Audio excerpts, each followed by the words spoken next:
Hello दोस्तों, स्वागत है आपका मेरे YouTube चैनल परीक्षा प्लान में।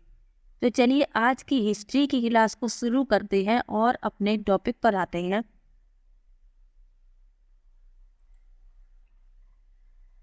पाठ 8 है 18वीं शताब्दी में नए राजनीतिक गठन। ये क्लास 7th की बुक का लास्ट चैप्टर है। इसके बाद क्लास 8th की बुक को पढ़ेंगे। हिस्ट्री की बुक क्लास 8th की शुरू करेंगे। तो क्लास 6 कंप्लीट हो चुका है, क्लास 7th कंप्लीट आज हो जाएगा। तो चलिए पढ़ते हैं इस लेसन में क्या बताया गया है। लिखा है, यदि आप मानचित्र 1 और मानचित्र 2 को ध्यानपूर्वक देखेंगे तो आपको पता चलेगा कि 18वीं शताब्दी के पूर्वार्ध के दौरान उपमहाद्वीप में कुछ विशेष रूप से उल्लेखनीय घटनाएं घटी। गौर कीजिए कि कई स्वतंत्र राज्यों के उदय से मुगल साम्राज्य की सीमाएं किस तरह से बदली। आप यह भी देखें कि 1765 तक एक अन्य शक्ति यानी ब्रिटिश सत्ता ने पूर्वी भारत के बड़े बड़े हिस्सों को सफलतापूर्वक हड़प लिया था। ये मानचित्र हमें यह दर्शाते हैं कि 18वीं शताब्दी एक ऐसी अवधि थी जब भारत में राजनीतिक परिस्थितियां अपेक्षाकृत एक छोटे से समयांतराल में बड़ी तेजी से अचानक बदलना शुरू हो गई। इस अध्याय में हम 18वीं शताब्दी के पूर्वार्ध मोटे तौर पर 1707 में जब औरंगजेब की मृत्यु हुई थी से 1761 तक जब पानीपत की तीसरी लड़ाई हुई के दौरान उपमहाद्वीप में उत्पन्न हुई नई राजनीतिक शक्तियों के बारे में पढ़ेंगे। तो अभी बात हो रही थी इन मानचित्रों की, ये वाला और ये, इनके बारे में लिखा था। आगे पढ़ते हैं। मुगल साम्राज्य और परवर्ती मुगलों के लिए संकट की स्थिति। अध्याय 4 में आपने देखा कि मुगल साम्राज्य अपनी सफलता की ऊंचाई पर किस प्रकार पहुंचा था और फिर 17वीं शताब्दी के अंतिम वर्षों में उसके सामने तरह तरह के संकट किस प्रकार खड़े होने लगे थे। ऐसा अनेक कारणों से हुआ। बादशाह औरंगजेब ने दक्कन में 1679 से लंबी लड़ाई लड़ते हुए साम्राज्य के सैन्य और वित्तीय संसाधनों को बहुत अधिक खर्च कर दिया। यानी जो वित्तीय संसाधन थे साम्राज्य के वो औरंगजेब ने खर्च कर दिए।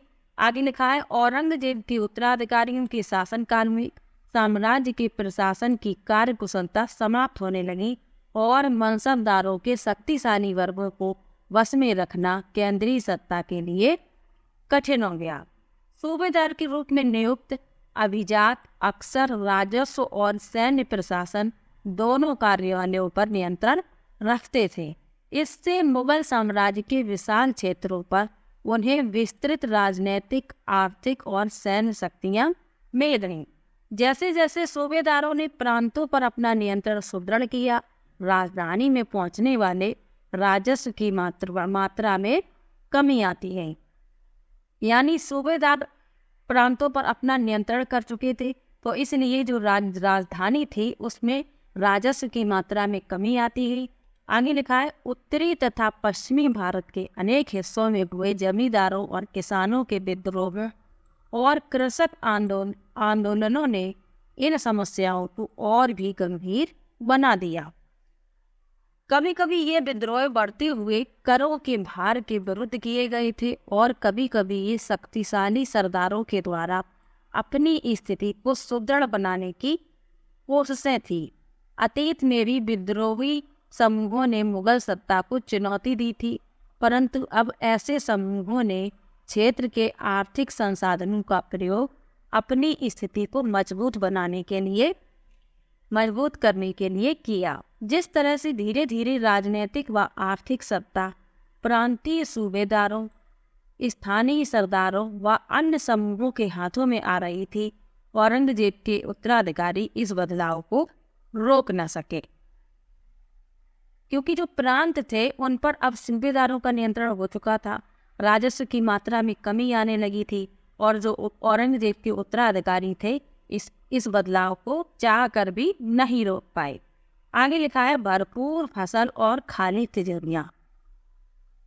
एक तत्कालीन लेखक ने साम्राज्य के वित्तीय दिवालियेपन का वर्णन इन भरपूर फसल और खानी तिजोरियां। एक तत्कालीन लेखक ने साम्राज्य के वित्तीय दिवालियेपन का वर्णन इन शब्दों में किया है। बड़े जमींदार निस्सहाय और निर्धन हो गए हैं। उनके किसान वर्ष में 2 फसलें उगाते हैं, लेकिन उन्हें दोनों में से कुछ नहीं मिलता है। उनके स्थानीय गुमास्ते एक तरह से किसान के हाथ की कठपुतली बने रहते हैं, जैसे कि स्वयं किसान अपने ऋणदाता के बस में रहता है, जब तक कि वह साहूकार का कर्जा नहीं चुका देता। इस प्रकार संपूर्ण व्यवस्था एवं प्रशासन इतना चकनाचूर हो चुका है कि यद्यपि किसान अपनी फसल के जरिए मानो सोना बटोरता है, लेकिन उसके मालिक जमींदार को एक तिनके का टुकड़ा भी नहीं मिलता। ऐसी हालत में जमींदार सशस्त्र सेना कैसे रख सकते हैं जिनकी उससे आशा की जाती है। वे अपने सैनिकों को जो लड़ाई के समय उनके आगे आगे चलते हैं और घुड़सवारों को जो उनके ठीक पीछे चलते हैं, पैसा कहाँ से देंगे। आगे लिखा है, इस आर्थिक व राजनीतिक संकट के बीच ईरान के शासक नादिर शाह ने 1739 में दिल्ली पर आक्रमण किया और संपूर्ण नगर को लूट कर वह बड़ी मात्रा में धन दौलत ले गया। सन को याद रखना है 1739 ईस्वी। और किसने आक्रमण किया? ईरान के शासक नादिर शाह ने। नादिर शाह के आक्रमण के बाद अफगान शासक अहमद शाह अब्दाली के आक्रमणों का तांता लगा रहा। उसने तो 1748 से 1761 के बीच 5 बार उत्तरी भारत पर आक्रमण किया और लूटपाट मचाई। अब यहाँ पर नादिर शाह के दिल्ली आक्रमण के बारे में वर्णन ही लिखा है, तो उसको पढ़ लेते हैं कि नादिर शाह के आक्रमण के परिणाम स्वरूप दिल्ली में जो विध्वंस हुआ उसका वर्णन समकालीन प्रेक्षकों ने किया था। इनमें से एक ने मुगल कोष से जिस तरह से धन लूटा गया था उसका वर्णन इस तरह से किया है। 60 लाख रुपए और कई हजार सोने के सिक्के, लगभग 1 करोड़ रुपए के सोने के बर्तन, लगभग 50 करोड़ रुपए के गहने, जवाहरात और अन्य चीजें ले गया, जिनमें से कुछ तो इतनी बेशकीमती थी कि दुनिया में उनका मुकाबला कोई नहीं कर सकता, जैसे तख्ते ताउस यानी मयूर सिंहासन। तो प्रश्न अगर पूछा जाए कि मयूर सिंहासन को कौन लूट कर ले गया था, तो वो नादिर शाह था, इसको याद रखिएगा। एक अन्य वृत्तांत में दिल्ली पर आक्रमण के प्रभाव का वर्णन मिलता है। जो कभी मालिक थे अब वह बड़ी दर्दनाक हालत में आ गए। जिन्हें कभी भरपूर इज्जत दी जाती थी उन्हें अब प्यास बुझाने के लिए पानी भी नहीं मिलता। अलग थलग पड़े लोगों को उनके कोनों से खींचकर बाहर निकाल दिया गया। दौलतमंदों को भिखारी बना दिया गया।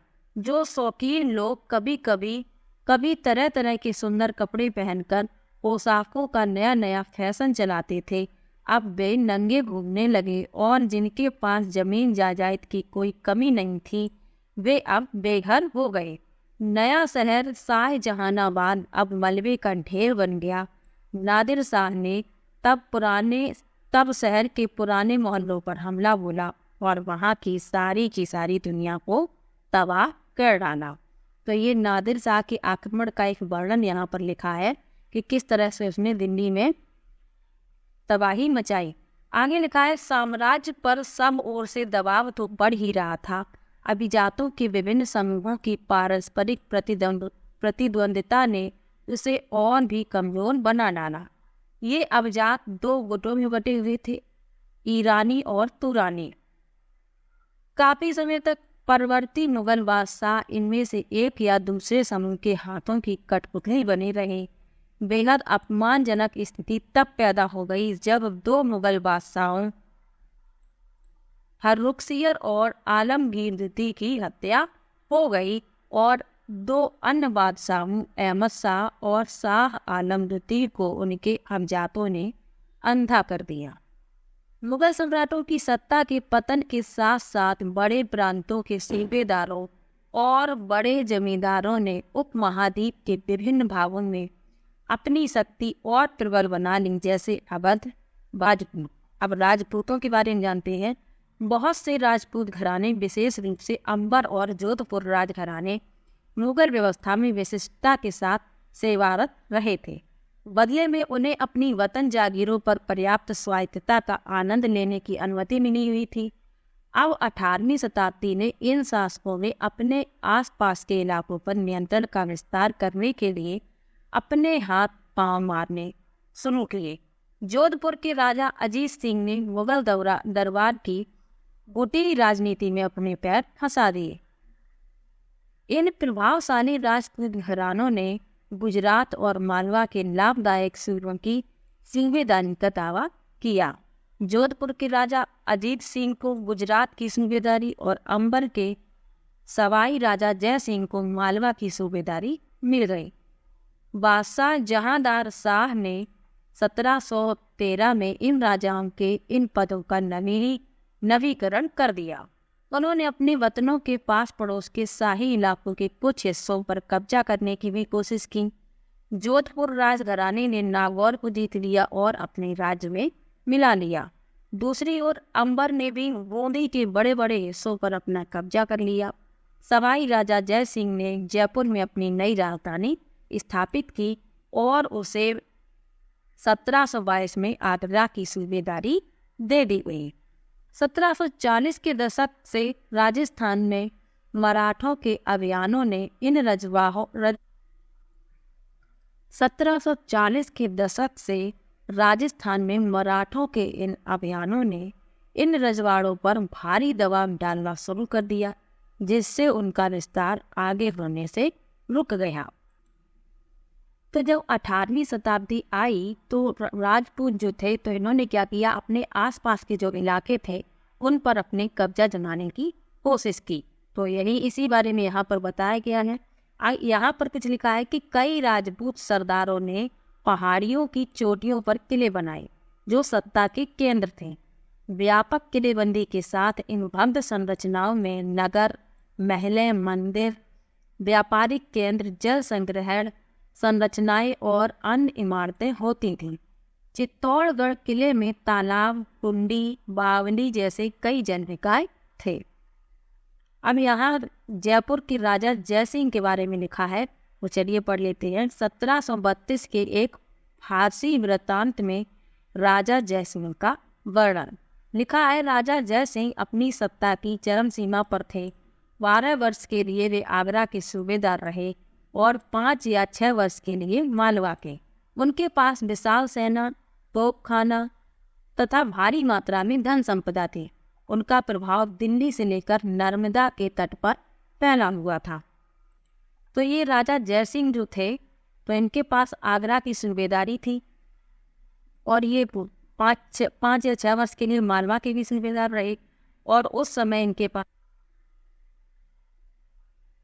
यहाँ लिखा है कि कई राजपूत शासकों ने मुगलों का अधिराजत्व स्वीकार किया था, लेकिन मेवाड़ एकमात्र ऐसा राजपूत राज्य था जिसने मुगल सत्ता को चुनौती दी थी। राणा प्रताप 1572 में उदयपुर तथा मेवाड़ के बड़े क्षेत्र पर नियंत्रण के साथ मेवाड़ की राजगद्दी पर आसीन हुए। राणा के पास मुगल अधिराजत्व को स्वीकार करने के लिए कई दूतों को भेजा गया, लेकिन वे अपने निर्णय पर दृढ़ रहे।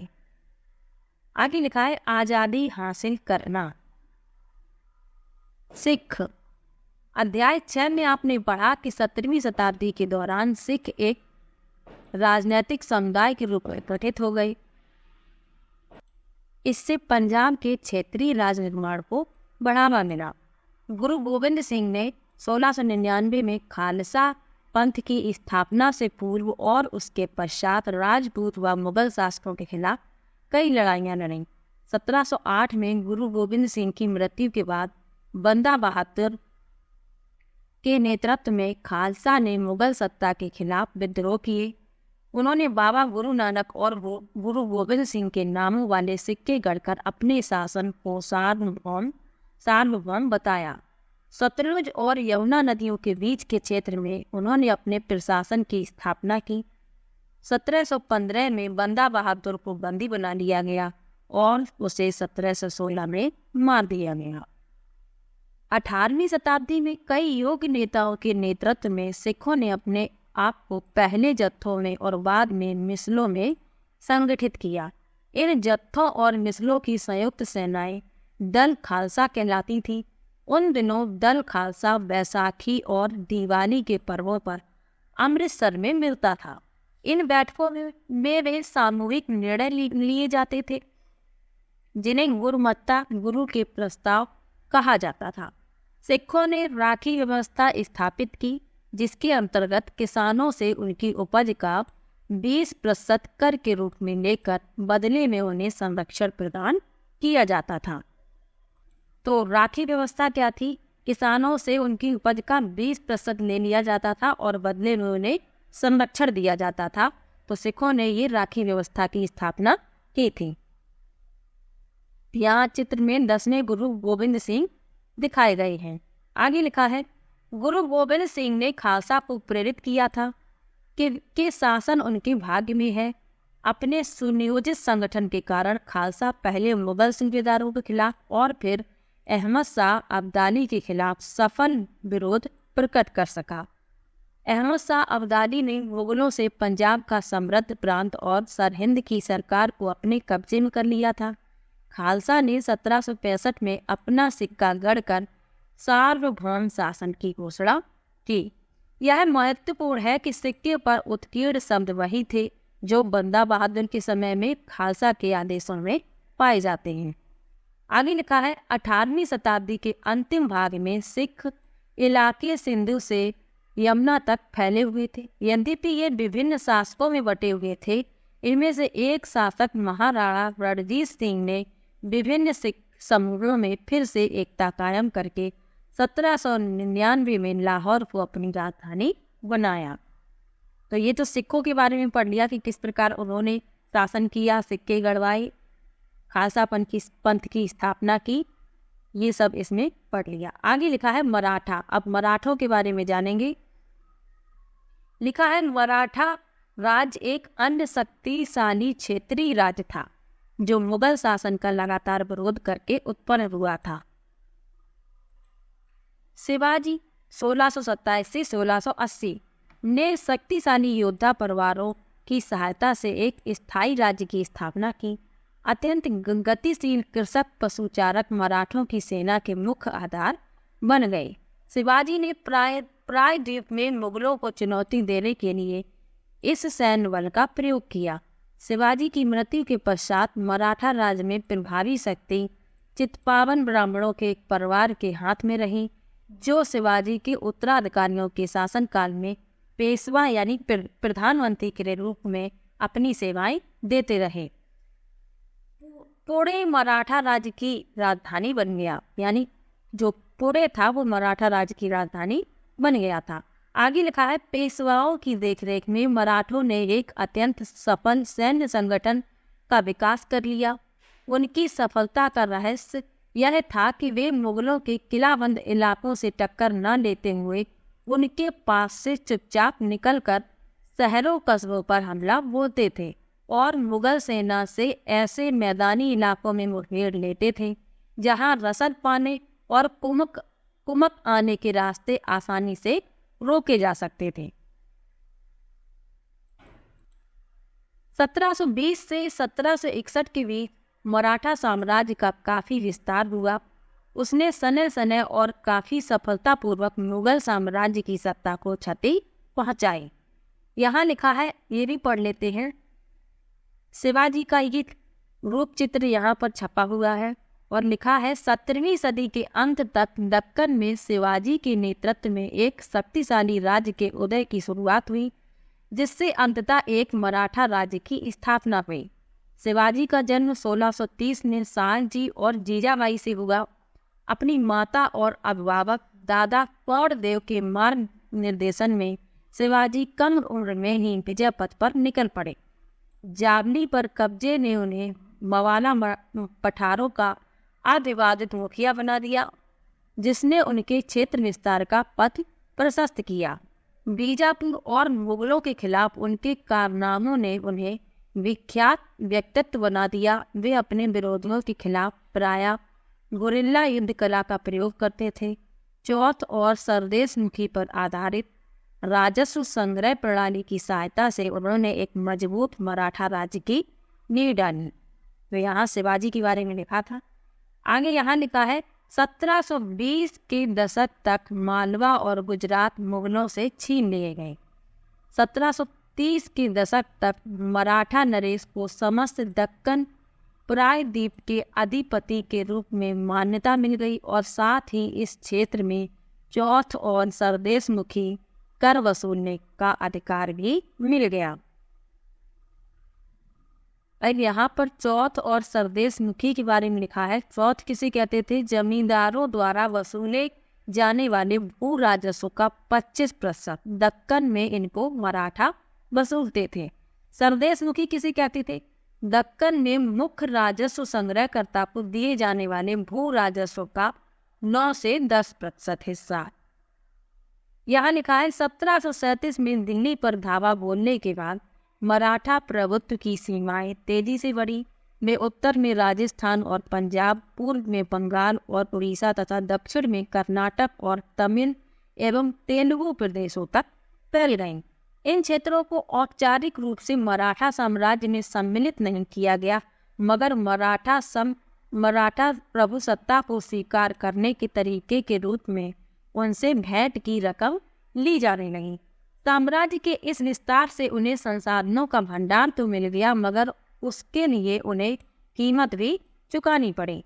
मराठों के सैन्य अभियानों के कारण अन्य शासन भी उनके खिलाफ हो गई। परिणाम स्वरूप मराठों को 1761 में पानीपत की तीसरी लड़ाई में अन्य शासकों से कोई सहायता नहीं मिली, क्योंकि जो अन्य शासक थे वो मराठों की सैन्य अभियानों से उनके खिलाफ हो गए थे। इसलिए पानीपत की तीसरी लड़ाई में किसी ने मराठों की सहायता नहीं की। आगे लिखा है अंतहीन सैन्य अभियानों के साथ साथ मराठों ने एक प्रभावी प्रशासन व्यवस्था तैयार की।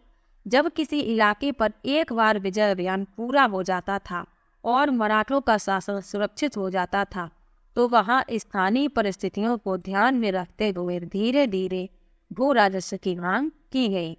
कृषि को प्रोत्साहित किया गया और व्यापार को पुनर्जीवित किया गया। इससे सिंधिया, गायकवाड़ और भोसले जैसे मराठा सरदारों की शक्तिशाली सेनाएं खड़ी करने के लिए संसाधन मिल सके। 1720 के दशक में मालवा में मराठा अभियानों ने उस क्षेत्र में स्थित शहरों के विकास व समृद्धि को कोई हानि नहीं पहुंचाई। उज्जैन सिंधिया के संरक्षण में, इंदौर होलकर के आश्रय में फलता फूलता रहा। तो याद रखना है, उज्जैन सिंधिया के संरक्षण में और इंदौर होलकर के आश्रय में। ये शहर हर तरह से बड़े और समृद्धशाली थे और वे महत्वपूर्ण वाणिज्यिक और सांस्कृतिक केंद्रों के रूप में कार्य कर रहे थे। मराठों द्वारा नियंत्रित इलाकों में व्यापार के नए मार्ग खुले। चंदेरी के क्षेत्र में उत्पादित रेशमी वस्त्रों को मराठों की राजधानी पुणे में नया बाजार मिला। बुरहानपुर पहले आगरा और सूरत के बीच दूरी पर ही अपने व्यापार में संलग्न था, लेकिन अब उसने अपने वाणिज्यिक भीतरी क्षेत्र को बढ़ाकर दक्षिण में पुणे और नागपुर को तथा पूर्व में लखनऊ तथा इलाहाबाद को शामिल कर लिया। यहाँ लिखा है बाजीराव प्रथम, जो बाजीराव बल्लाल के नाम से भी जाने जाते हैं, पेशवा बालाजी विश्वनाथ के पुत्र थे। वह एक महान मराठा सेनापति थे। उन्हें बिंद के पार मराठा राज्य के विस्तार का श्रेय प्राप्त है तथा वे मालवा, बुंदेलखंड, गुजरात और पुर्तगालियों के खिलाफ सैन्य अभियानों के लिए भी जाने जाते हैं। तो बाजीराव प्रथम के बारे में यहाँ पर लिखा है। अब जानते हैं जाट के बारे में। जाटों के बारे में यहाँ लिखा है अन्य राज्यों की तरह जाटों ने भी 17वीं और 18वीं शताब्दियों में अपनी सत्ता सुदृढ़ की। अपने नेता चूड़ामन के नेतृत्व में उन्होंने दिल्ली के पश्चिम में स्थित क्षेत्रों पर अपना नियंत्रण कर लिया। 1680 के दशक तक आते आते उनका प्रभुत्व दिल्ली और आगरा के दो शाही शहरों के बीच के क्षेत्र पर होना शुरू हो गया। वस्तुतः कुछ अरसे के लिए वे आगरा शहर के अभिरक्षक ही बन गए। जाट समृद्ध कृषक थे। उनके प्रभुत्व क्षेत्र में पानीपत तथा बल्लभगढ़ जैसे शहर महत्वपूर्ण व्यापारिक केंद्र बन गए। सूरजमल के राज में भरतपुर शक्तिशाली राज्य के रूप में उभरा। 1739 में जब नादिर शाह ने दिल्ली पर हमला बोलकर उसे लूटा तो दिल्ली के कई प्रतिष्ठित व्यक्तियों ने भरतपुर में शरण ली। नादिर शाह के पुत्र जवाहर शाह के पास 30,000 सैनिक थे। उसने 20,000 अन्य सैनिक मराठाओं के लिए, 15,000 सैनिक सिखों के लिए और इन सब के बलबूते पर भाई मुगलों से लड़ा। जहां भरतपुर का किला काफ़ी हद तक पारंपरिक शैली में बनाया गया, वहीं दींग में जाटों ने अंबर और आगरा की शैलियों का समन्वय करते हुए एक विशाल बाग महल, जिन रूपों को पहली बार शाहजहां के युग में जोड़ा गया था। देग की इमारतें उन्हीं रूपों के नमूने पर बनाई गई थी। यहाँ ये जो चित्र छपा हुआ है 18वीं शताब्दी का देग का राजमहल समूह है। इमारत की छत पर मुख्य सभा भवन के बांग्ला गुम्मद पर गौर कीजिए। यहाँ ये इस गुम्मद के बारे में बताया जा रहा है। यहाँ भी कुछ महत्वपूर्ण लिखा है तो उसको पढ़ लेते हैं। जाटों की शक्ति सूरजमल के समय पराकाष्ठा पर पहुंची, जिन्होंने 1756 से 1763 के दौरान भरतपुर जाट राज्य को संगठित किया। सूरजमल के राजनीतिक नियंत्रण में जो क्षेत्र शामिल थे उसमें आधुनिक पूर्वी राजस्थान, दक्षिणी हरियाणा, पश्चिमी उत्तर प्रदेश और दिल्ली शामिल थे। सूरजमल ने कई किले और महल बनवाए, जिनमें भरतपुर का प्रसिद्ध लोहागढ़ का किला इस क्षेत्र में बने सबसे मजबूत किले में से एक था। कौन सा किला? लोहागढ़ का किला। तो ये लेसन जो है यहीं पर समाप्त होता है और क्लास 7th की हिस्ट्री भी आज समाप्त होती है। अब नेक्स्ट वीडियो में क्लास 8th की बुक से शुरुआत करेंगे। तो मिलते हैं एक और नई वीडियो के साथ। तब तक के लिए बाय बाय।